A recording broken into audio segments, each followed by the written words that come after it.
Thanks a lot for joining this lunch. It's the third time we organized this. It's under the umbrella of CMX, but basically the idea is to invite community pros, offer us a chance to connect with one another and learn from each other as well. And at the beginning, it was very informal and just a casual talk as we're eating. But now I think the community spoke and asked that we had maybe like a specific topic for sessions or a specific guest. So last time we had Sharath, who told us about his community journey.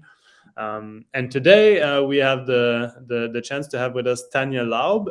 Tanja is a community consultant, community entrepreneur. She's been doing that for years, more than a decade actually. And she's based in Germany and very active in the space here, and about to publish I believe it's her first, but like a book about community management, both in English and in German. So excited about that.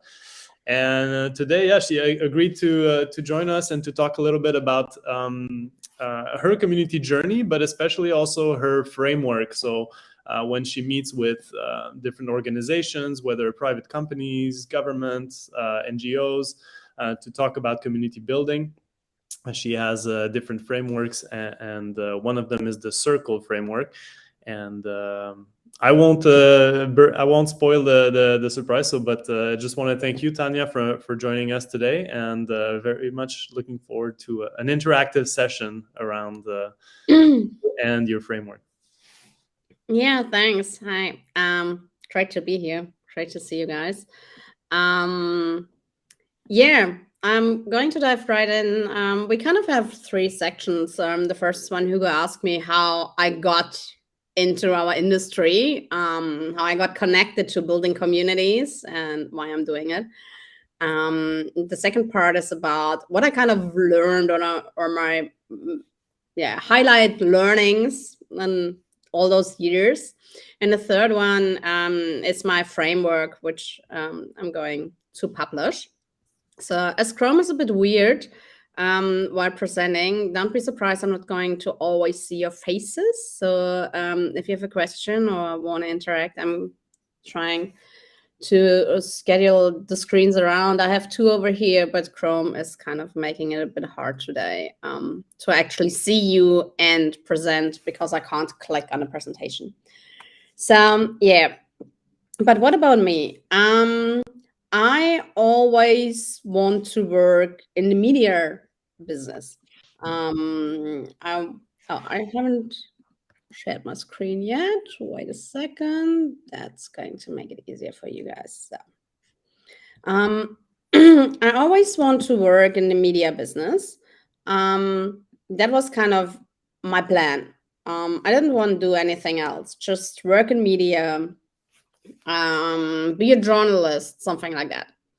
But in doing so, I didn't get a spot at university, so I had to wait because I knew I wanted to study, but I didn't know exactly what, but I knew it shouldn't be business. So in the end, I studied business because I had a graduate program about media communication. And today I'm quite glad that's what I did. So for my first internship, because I still always want to get into the media sector, I applied at RTL. And at that time, they just had launched Clipfish, which was supposed to become the German counterpart of YouTube. As probably all of you don't know it, you've seen how far it has come. Even so, it's been around for a couple of years and has done a pretty good job over here. It's not really well known internationally. But on my first day at that internship, we were asked who's going to take care of the emails of all our users. So my hand went up. And that was when I became a community manager, because from that point on, I was responsible for everything that framed around the members. When we developed the portal, when we got into administration, I was the one responsible for all the setting. I was the one responsible how we engage with the members. I was the one responsible for all the volunteers and all that kind of stuff. So my job was always learning by doing. It could have never been a better school for it, because over there, all the teenagers, well, 11 years, 12 years, 13 years, trying to figure out who they are and how far they can go on the internet in terms of community management. That was kind of a really good education. I think there's nothing that can happen that I haven't seen so far. Yeah, and after that, everything is kind of history, if you say so. I build up communities for RTL later on, which is kind of the biggest media, one of the biggest media corporations in Germany. I worked for Douglas, a perfume chain. You probably know Sephora. Germany is kind of the Douglas is kind of the European counterpart. I've been chairwoman of BVCM. That's the German Community Manager Association, who looks at people who work professionally in the industry, are spoken for, and to help them in the jobs and roles. I even had my own event, Community Gipfel, but it was all German speaking. We did it twice, but then the pandemic hit, the pandemic hit in our second year when we had to go digital. And since 2010, I have my own consultancy agency and helping companies in all kind of industries to build better communities and to actually tell them what a community is, because most of the time that's kind of the problem. Tanja, if I can interrupt, a quick question about the BVCM and that national network of community builders, because I always like to zoom out and look at maybe the state of the industry, right? Like, where are we in the community industry? And we have some reports, and one by CMX coming out every year, that gives us a little bit of a sense of the temperature, right? Like, okay, is it exploding like during the pandemic? Is it currently like slowing down? What was your experience when you had this really macro view at the Bundesverband? Is there like a lot of community builders in Germany, or is it still very much like you said in the education sort of nobody knows what it is? Yeah, well, it's kind of, the understanding of building community is quite different over here in Germany, and that's one point I'm hitting on the other charts, because over here a lot of people still think when building community, that's what you're doing when you have a Facebook or LinkedIn page or a LinkedIn profile. For them, that's community management and building a community. Over here, all the influencers on Instagram are talking about their community when it's just their followers and their fan base. So BVCM, it's the abbreviation for Community Manager Association, but it is actually the Association for Social Media and Community Managers. So most people in the industry or in the association were social media managers. If you were lucky, a bit of their job was community management, like the interacting dialogue part in a social network. There are a few community builders, but not really a lot. The thing with building communities in Germany is kind of really hard, because we are really far behind if it comes to external communities. We have a few well-known ones. One big portal, which has been around for 22 years, just announced they're going to close the door at the end of the year. Motor Talk. So we have a few B2B. Where we are really good at are internal communities. Mm-hmm. There we have some great examples.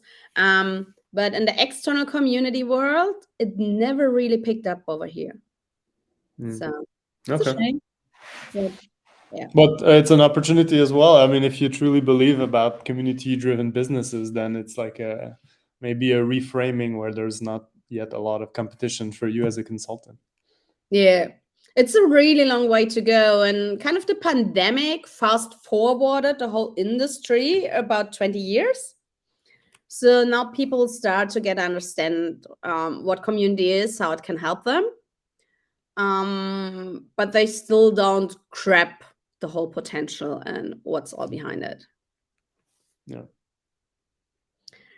So that's actually my slide that I was sitting at, that community building has so much potential, but it is still overlooked today. And it's especially overlooked in Germany.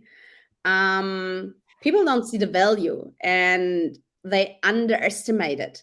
They underestimate the work that goes into it.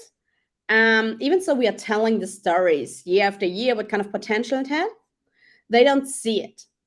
And it's getting better, as it said, just with the pandemic. But still, there's a really long way to go, especially over here in Germany. And the pretty interesting thing was that we just talked about Rebellion, that I met so many people on Rebellion conference that are based in Germany. They are not German, but they lived here and they are building communities here. And I didn't know any one of them. And I usually know the industry over here really well because of the association, but that were all people that are English speaking, that are building communities, but somehow we haven't met yet. So that's really exciting for me.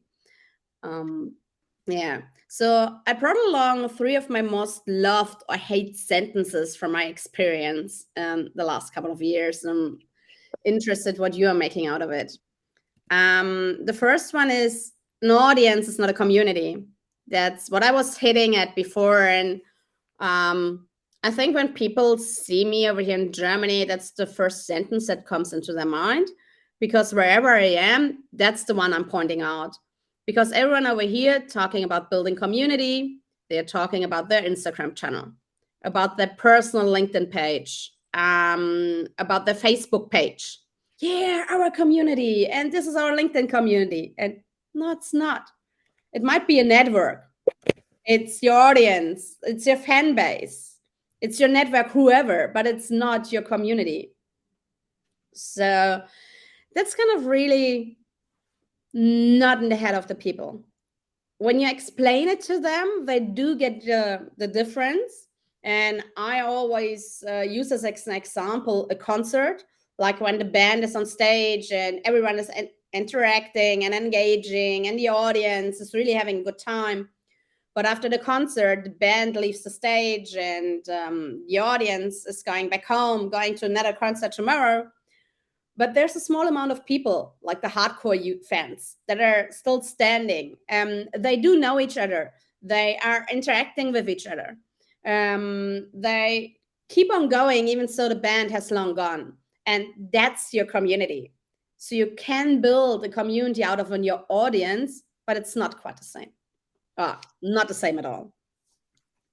It's an interesting, in our LinkedIn thread that we have, like I posted this thing from Richard Millington about these definitions, right? Like a community is when the members interact with one another, and he was kind of being a little bit controversial, saying like, look, this is like, it's holding the community sector back almost to be like so pure about the definitions, and look at community is everywhere and it's anything, and it's just basically a shared identity, doesn't matter audience, community. He was just saying like, if we're too narrow in the definition, like sometimes it can it doesn't actually matter, which I thought was an interesting take. I'm not even sure yet if I agree with it or not, but like the point was kind of, it stimulated interesting exchanges.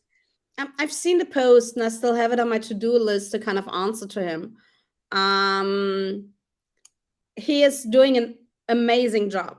I even have a cooperation with him. I brought his online courses to Germany. So we do know each other pretty well, but that's really the one point I don't agree with him.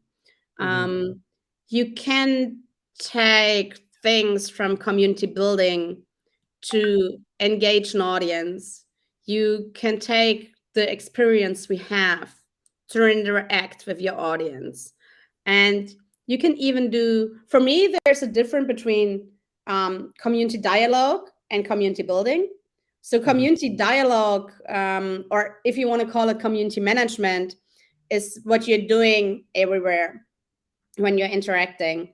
But really building a community, for me, is a step further. And that's what we usually always talk about, building community. And I think you have to be specific about what you mean, because there are two different strategies. They are completely different. Each of them is fine, but you need to know what you're doing. So, and do get his point that he says, this is our chance. We should everyone tell, okay, communities everywhere, though they grab the concept, see that we are capable of doing it. But I think we still have to be specific about what is what. We can use community building techniques or parts of them, but it's not the same as building a community.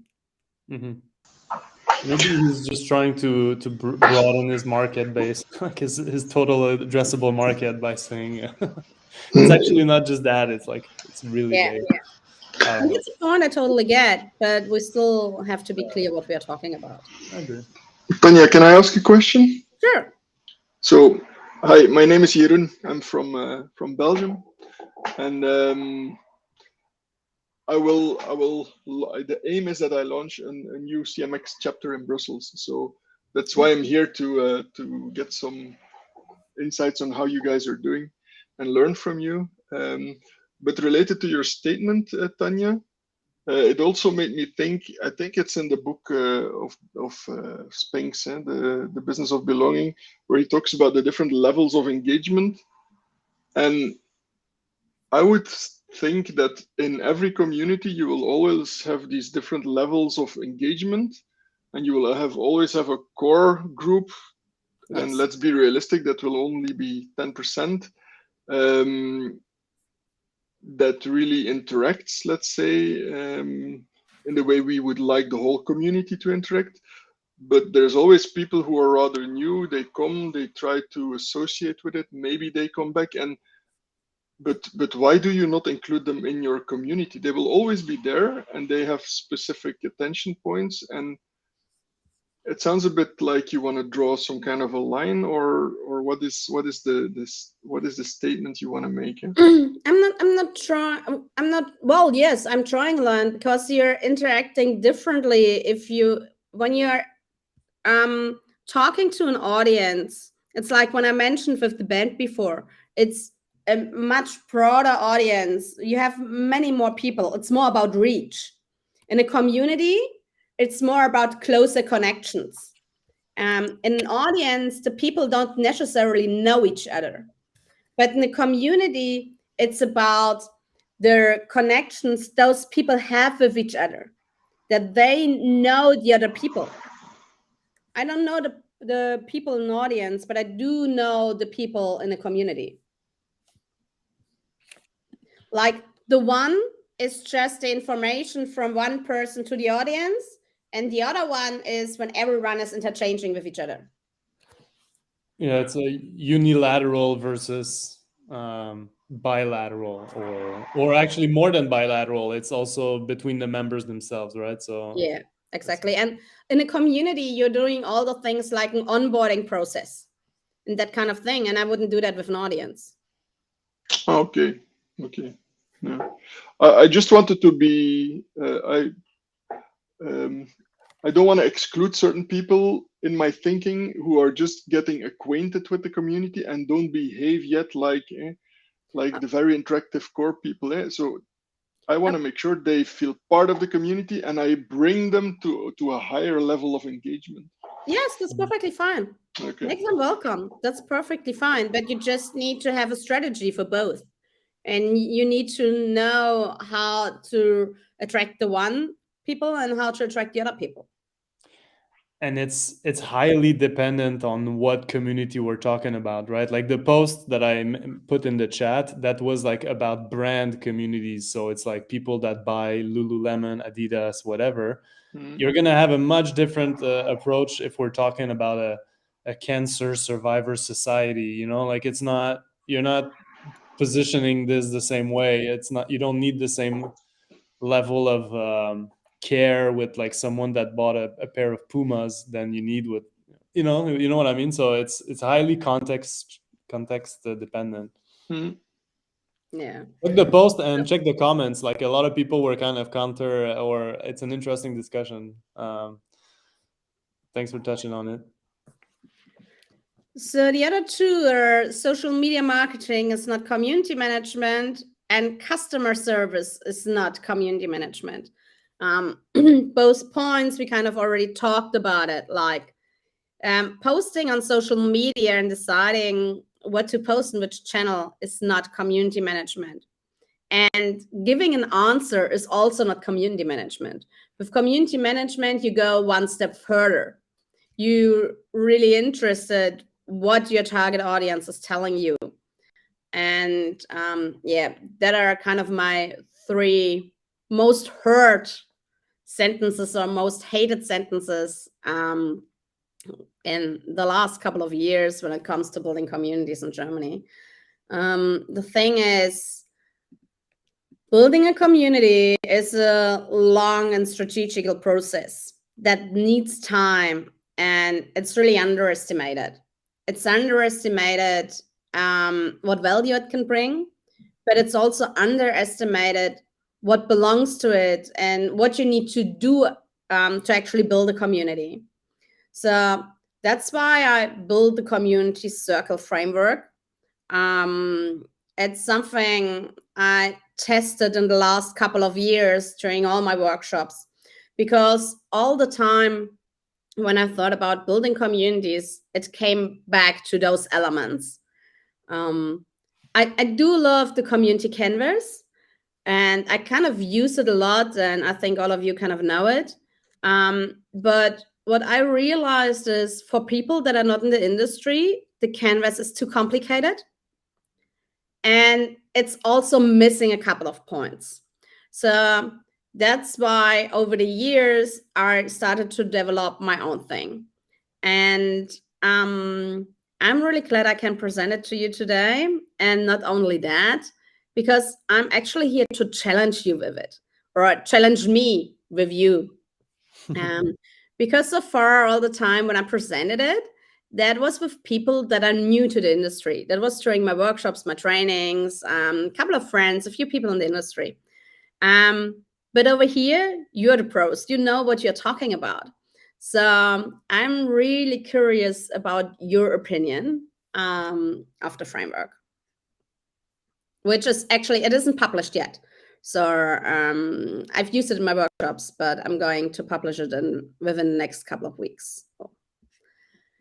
So as I said, whenever I talk about community, for me, it comes down to 4 core elements. One element is the strategy. You need to know where you are going, with whom you are going, and how to achieve it in order to build a community. You need a culture, something that unites the community and defines its identity. You need a technical or whatever platform. It doesn't have to be technical, but you need a location, offline or online, where you can meet, exchange your ideas, exchange your experiences. And you need a community manager. A lot of people always say, oh, it's going by itself. You don't need anyone to take care of. You don't need a community manager.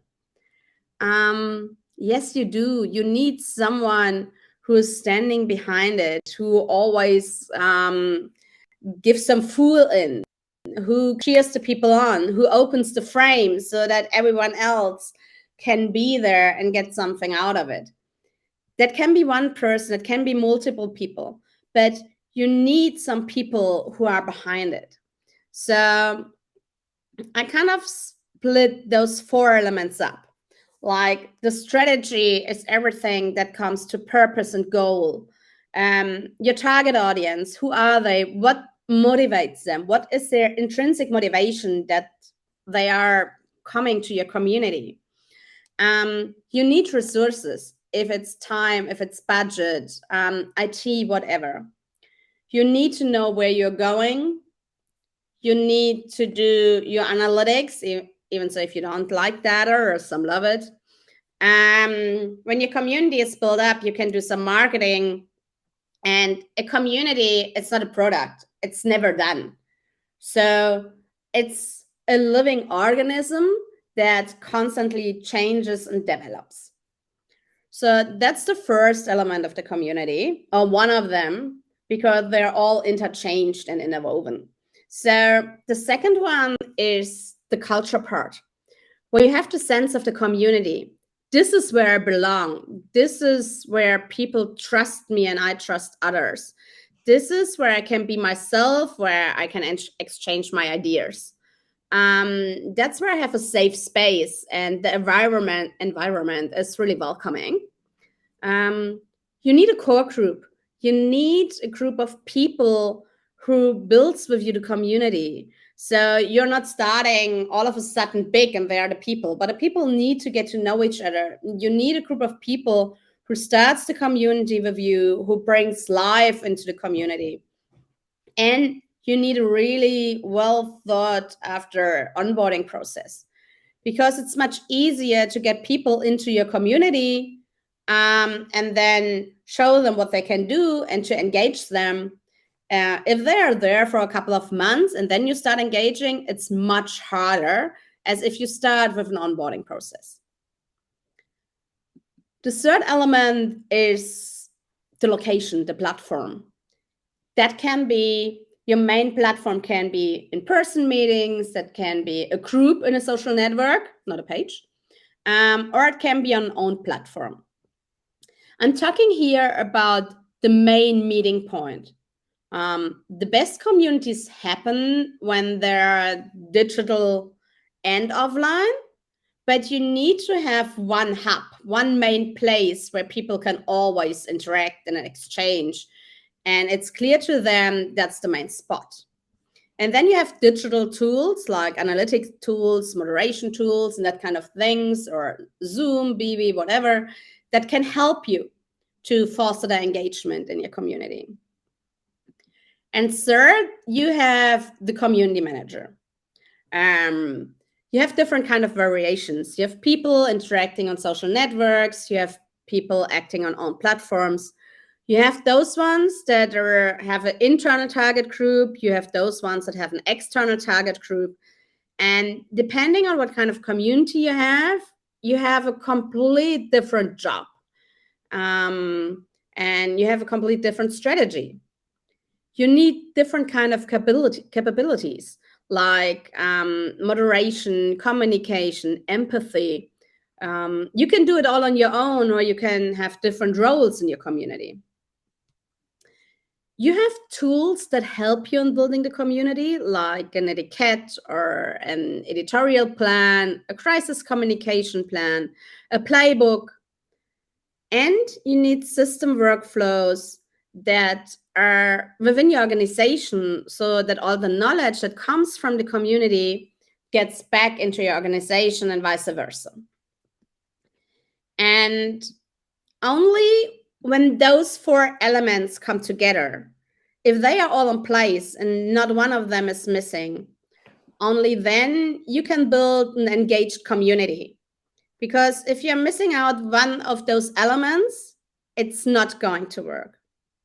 And if you have those in place, then you can think about things like your content and strategy plan, like gamification, a super user program. You can talk about how you best communicate and collaborate. You can do events and activities, and you can empower your users. If one of those 4 elements is not there, no matter what kind of tactic you do, it's not going to work. And this is not step by step. It all happens at the same time. You just need to be aware that everything of it is actually there. Because if you don't have a strategy, you have a gathering without a clear direction and not a community. Because this shared vision drives member engagement. It fosters the intrinsic motivation, and it secures the resources for community success.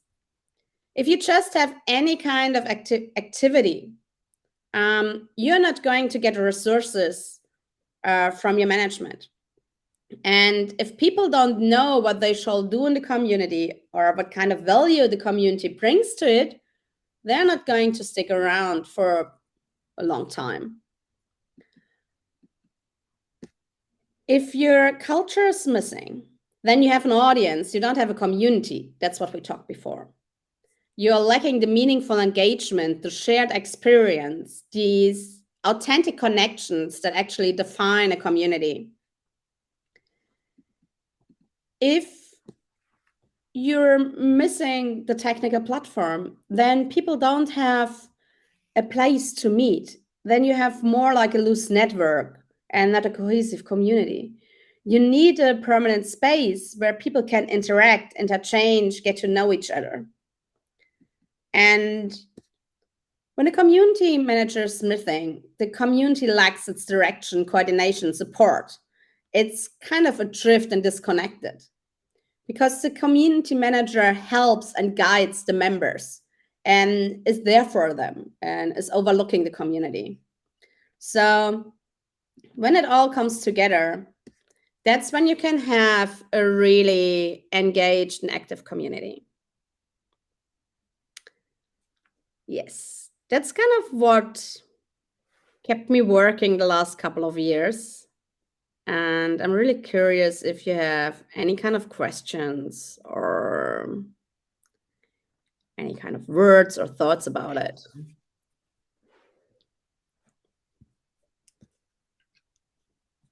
I like you said, the simplicity in a way. So not having too many pieces to the puzzle. I think it's also sometimes a mistake, right? People over-engineer or over-complexify when, like, for example, when we talk about a platform, right? Like they start by that, or there's like these mistakes we hear a lot as professionals where, okay,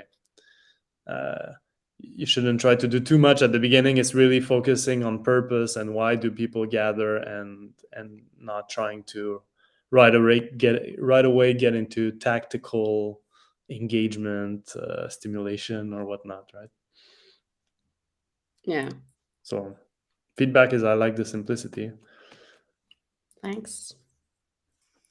I like the way that you showed the example of it being a puzzle, and if a piece is missing, then the community is now kind of not working cohesively. It's kind of clear from the way you put it together and the fact that it's this sort of evolving loop that just has to kind of keeps going to maintain your community.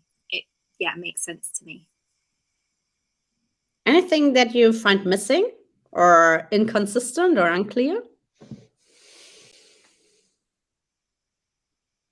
Well, examples are always nice, just because community, again, I feel it's become such a buzzword. It's like innovation. Like, okay, what are we talking about here?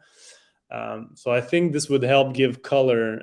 If you say like a piece is missing, or if you say, or maybe taking it from the other side and having positive examples, not like, oh, this company has a shitty community because they. So maybe focusing on, oh, this is an example of a community with a really strong culture. Example, Exhibit A. That could be something. Or I think the question that often comes up, at least in my discussions, is, okay, what's the minimum I can, like, what's a minimum viable community here? Like, okay, I don't have the budget for a community manager. Like, is there a way then that I can give that to one of my existing employee? Or because people want to get, it's the challenge is always getting from 0 to 1. So from really having just the bare minimum to get going, and then get some results, and then build a case for more. Yeah, that's always the question for everything. How much does the platform cost? Which platform does I start with? Do I need a community manager? Do I really need a goal? Do I really need a strategy? Can we just start? So, yeah, I see what you're getting at. Well, on the right side of your puzzle, strategy and culture feels much more kind of strategic in a way. And then the other side is more operational, right? So community manager and platform, that's kind of the infrastructure and the operative side. Whereas the other one is more, you said like there's no order, although I would maybe contest that you need to start with strategy and culture and purpose. Like it needs to come from the, like if you don't have the buy-in from senior management, for example, like you're just going to be not really working towards anything.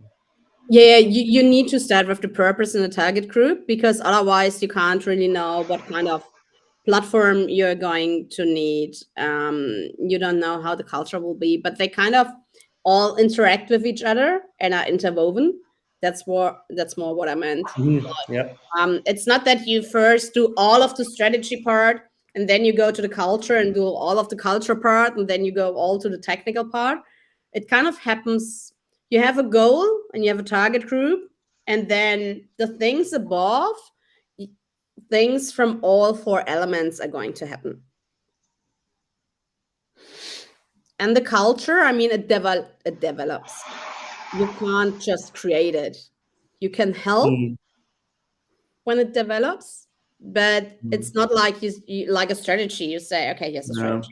Even so, a strategy is living as well, but the culture really, you're setting the frame.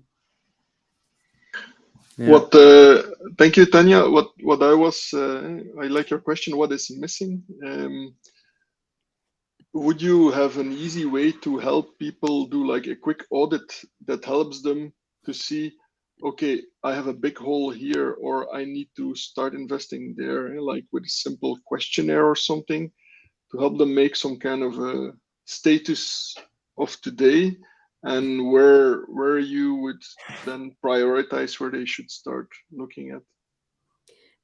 Yes, it's actually what's going to be one of the next steps, to actually develop a checklist, and say, okay, there are the most important points, and to break it down and see, okay, this is what you really need, and that's how far you can go. Because I mean, with the onboarding process, you have so many different kind of elements how you can do an onboarding. So everything of this is possible from small to big. And yes, it would be cool to have something like, okay, this is where you stand, that's where you're missing. So yeah, it would be nice if you could recognize a situation like, if this is how your community feels like today, then probably you lack strategy, or you probably lack culture, or it makes me think of a model that I've seen that talks about growing a business that also had 4 building blocks. One of them was cash, another one was strategy, another one was operations, and then there was a fourth one. And it really described situations. It says, if this is how your business feels like today, then probably you should look at cash, or you should probably look at. I liked it very much. Okay, cool, thanks.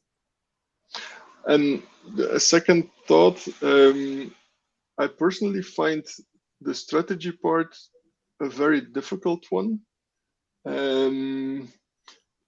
So I wonder whether it goes beyond the model, my question, but how do you help people get their strategy right, basically? Because what I often see in my own environment is that people have an idea for community, but then nobody is coming to the community. So yeah. So okay, what's going wrong there? Yeah, this is kind of the framework, and then you really have to dig into the different kind of points. You have to look at, okay, have we a clear goal? Do the members know what kind of value they get out of here? is it clear to the organization what kind of value it's coming to the organization? So you need to go into each of those bubbles and then really kind of work on them. And not everyone is going to need all of the bubbles. Not everyone works with a content plan or an editorial plan. So you really need to check, okay, where we are strong, and what don't we need? Like, you always need a strategy, yes, and you always need culture, a technical platform, and a community manager, but it depends on how big you are in the variety. Like Lena asked what kind of technical platform I would recommend, and that's something I can't answer. As long as I don't know what your goal is and who your target group is, I can't tell you this is the go-to platform. There are so many great platforms out there, but it really depends on your special community, which one I would recommend. And there are different white label ones, there's software as a service, there's open source, there are the groups and social networks. So as long as I don't know what your resources are and where you're hitting, I can't tell you what's the best platform for you. I actually have a blog article. It's on German, but with Chrome you can, or I think you are even German as well, Anja. And with that, you can, with Google Translate, you otherwise can translate it. I'm going to post it in here. And then you can see it. And there I have all the different kind of software platforms with some which are available on the market. I can post it in the chat as one. Yeah, there we go.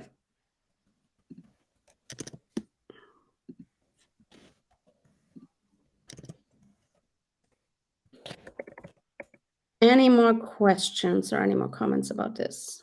Yes. The core of the circle is engagement.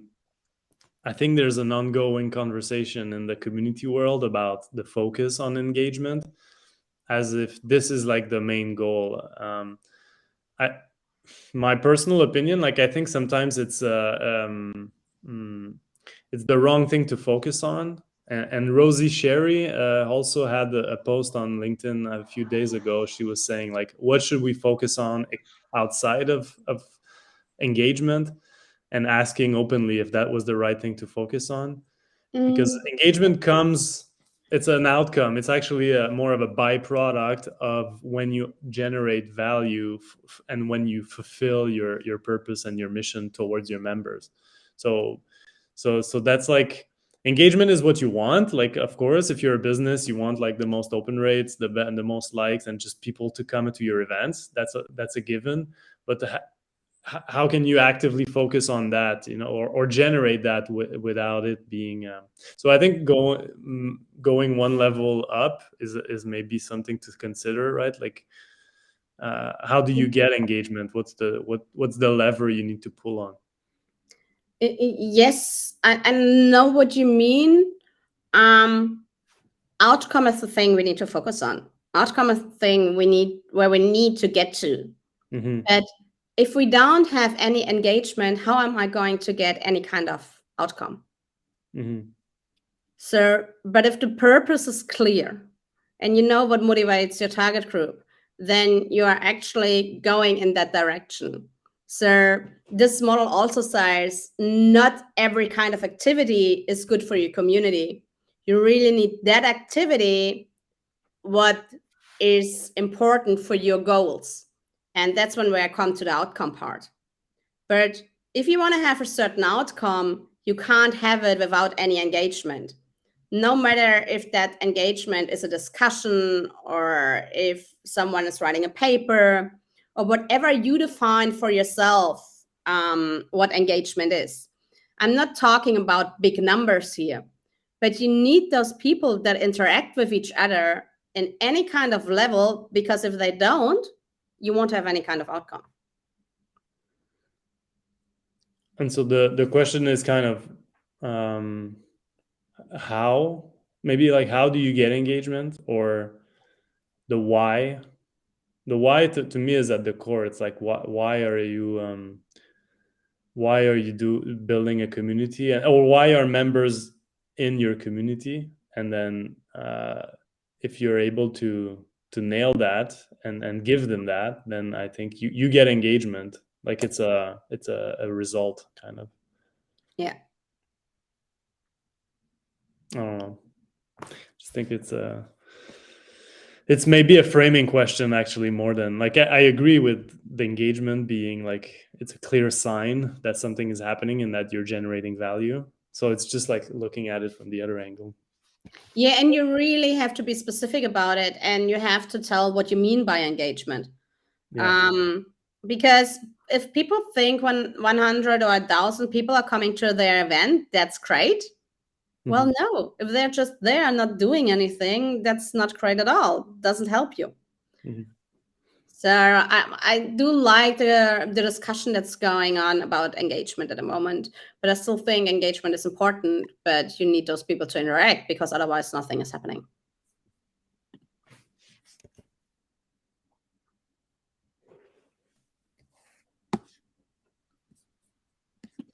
Yeah. You mentioned before that I wrote a book. That's the English title of it. What you see is the German version. That's the one I'm having here. It's really a guide for beginners, and the English version probably will be out at the end of August. I'm still waiting for Amazon to come around and tell me, yeah, everything is fine. At the moment, they're kind of making me a couple of problems with the design elements and that kind of stuff. Even so, it's printed perfectly fine, and I have it here. Amazon tells me, no, that's not working. We can't print it. And I say, well, you already did. But it will be around at some point. This is actually the first step, because my plan is to, this is a beginner's guide. And as you can see, it's kind of more like a booklet than a book. But I do want to write a whole book about the community circle, with cases in it, with examples, best practice, with the checklist and everything. So that's going to be the next step. Congratulations, Tanja. It's not Elena also says like it's not I'm curious to know, like, how much time did it take you to write a book? Like, I feel like it's such a monumental or it's a big project, let's say, so I can't really tell, because I've got that idea in my mind for years, and I started it several times. I even started it with a couple of colleagues, and we always stopped and wandered around. And then a couple of months ago, a friend of mine, who is also my strategic advisor, she said, Tanja, you need to write that book, and you need to write it now. You're sitting down now and you start writing. And so she made me write every week. And actually the idea was to publish the whole book. And then she came and said, no, let's do it differently. We start with a small version and get it out, and then we go with the bigger one. No, it's not possible to buy the PDF already, because I'm going to publish it all together. I hope that Amazon comes around today or tomorrow, so it can be out in the next 2 weeks. Yeah. So yeah, feel free to read it in German or English. It will be as an ebook and a printed one, so you can do whatever you want and need. Cool. Yeah, I'm going to stop the screen sharing, because I think most of us are connected on LinkedIn already. Otherwise, just write me a note. And yeah, it's better to see each other and to communicate. Yes. And thanks for the well wishes. Yeah, I'm pretty excited about the thingy, and it's kind of weird. I'm holding it in my hand since I think 3 weeks now, and I'm just waiting. I would have never thought that when I'm done writing it, the process after and publishing is still so much work and can take up so much time. it's a new learning altogether what you need to do. So you got to promote it now? Like, is this the next step? You got to go on tour and just do a whole marketing push? No, I'm not going to go on a book tour or something like that. Not really, but I'll probably have it with me wherever I go to show around. And it's actually something that I can give to my clients where they can read and understand. And what I'm hoping for is, that's why I started with the beginner's guide, that people see that community building is not just something you can just do on a whim. And because you like to do it now. It's a long strategic process, as I said, and you need time and you need to know what belongs to it. And I want to show people how much hard work it is, but also what kind of potential it has. So that's my goal for it. And as in Germany, there aren't really books. There are 2 books, but we'll leave it at that. Okay. It's like, so do you have like a favorite communities? Like we're in the final few minutes here. So any fun or inspiring communities out there, maybe in Germany or abroad, that you're like, everything they put out, it's just on the money. They know exactly like how it should be done. And do you have some examples like that? What I really like in external communities is kind of the Lego ideas community, where people can submit their idea and actually get rewarded when Lego is putting it into the stores. And there are so many great examples regarding internal communities, like with Mercedes, Telekom, Continental. There are a lot of them in Germany. I do know them because I work with these people, but they are not really commonly known outside, even not in the industry, because usually you don't hear a lot about it. So that's also what I do want to make more public. What kind of communities are there in Germany, and what are they doing, and where they are really good in. Yeah. And these are communities of practice. It's like at Mercedes, it's like a community of engineers, of salespeople. Is it like user groups, or how does it work? Most of them, yes. So most of them are a community of praxis, what I'm going to be showing. But there are also some communities that are more like private, even so they're are personal, even so they're in their internal ones, who are playing board games or that are for parents. And they show how they can connect the employees. Employees even switch jobs within the organization just because of those communities. And it wasn't about their profession, but because they were at their workspace, it always ended up talking about their profession and their job. But most of them, I would say about 90% are a community of practice, yes. Okay, nice. Anybody has questions or anything for Tanja, as long as we have her? And if not, Tanja, I want to thank you for coming on and sharing some of your wisdom and nuggets with us, and showing us that yet to be released framework. So I think it was good, like interesting discussions and lots of food for thought. So thanks for doing this. I really appreciate it. You're really welcome, and I'm looking forward to keep in touch with all of you. Thanks for bringing us all together, you and Nicole, who kind of said, "Oh, there's a bunch of people, and you need to get to know each other." So Nicola is a born community builder. She just gets people together, and it's the second nature. Yeah. Not Nicole. Nicola. Helping you all connect.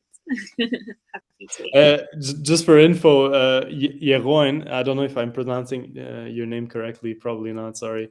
Just because we have this team of this community builders in Germany. This thread going on LinkedIn where post about events or trying to get discussions going. So that's why it's not. It wasn't meant to be an exclusively German thing. I think Nicola started it, and she's a Brit. So. Cool. That's why we're talking about that. But you're free to join. You can join, and then if you come to Germany, you know a little bit who's who. All right. Super. Thanks a lot, everyone, for joining, and especially you, Tanja. And as I was saying in the group, it's going to be probably the last one for this summer. I'm going on vacation, and let's see when the next lunch is. I would assume in September, probably early September. So Thanks, Tanja. Stay tuned and have a Bye-bye. good one. Goodbye. Thank you, Tanja and Hugo. Bye-bye. Bye.